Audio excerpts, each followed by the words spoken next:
పాకిస్తాన్లో మరోసారి ఉగ్రవాదులు విరుచుకుపడ్డారు. పాక్ ఈశాన్య ప్రాంతంలోని ఒక మసీదులో ఆత్మాహుతి దాడికి పాల్పడి 25 మందిని బలిగొన్నారు. 30 మందికి పైగా గాయాల పాలయ్యారు. పాక్లోని అల్లకల్లోలంగా ఉన్న గిరిజన ప్రాంతంలో ఈ ఘటన చోటు చేసుకుంది. మసీదులో మధ్యాహ్నం ప్రార్థనలు జరుగుతుండగా అల్లాహు అక్బర్ అని అరుస్తూ ఒక ఆత్మాహుతి దళ సభ్యుడు తనను తాను పేల్చేసుకున్నాడు. ఆ సమయంలో మసీదులో భారీగా ప్రజలు ఉన్నందున మృతులు, గాయపడ్డ వారి సంఖ్య ఎక్కువగా ఉంది. ఘటనా స్థలానికి హుటాహుటిన చేరుకున్న పోలీసులు సహాయక చర్యలను చేపట్టారు. గాయపడ్డ వారిని బాజౌర్, పెషావర్, చార్సడాలోని ఆసుపత్రులకు తరలించారు. ఈ ఘటనపై పాక్ ప్రధాని నవాజ్ షరీఫ్ దిగ్భ్రాంతి వ్యక్తం చేశారు.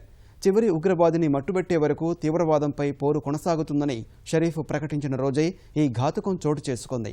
ఈ ఘటనకు బాధ్యత వహిస్తున్నట్లు ఏ ఉగ్ర సంస్థ ప్రకటించుకోలేదు. అయితే గత కొన్నేళ్లుగా పాక్ తాలిబాన్లు మసీదులు, న్యాయస్థానాలు, పాఠశాలలపై దాడులకు పాల్పడుతున్నారు. ఇది కూడా వారి పనేనని అధికారులు అనుమానిస్తున్నారు. ఈశాన్య గిరిజన ప్రాంతాల్లోని ఉగ్ర స్థావరాలను రూపుమాపడమే లక్ష్యంగా 2014 జూన్ నుంచి పాక్ సైన్యం కార్యాచరణ ప్రారంభించింది.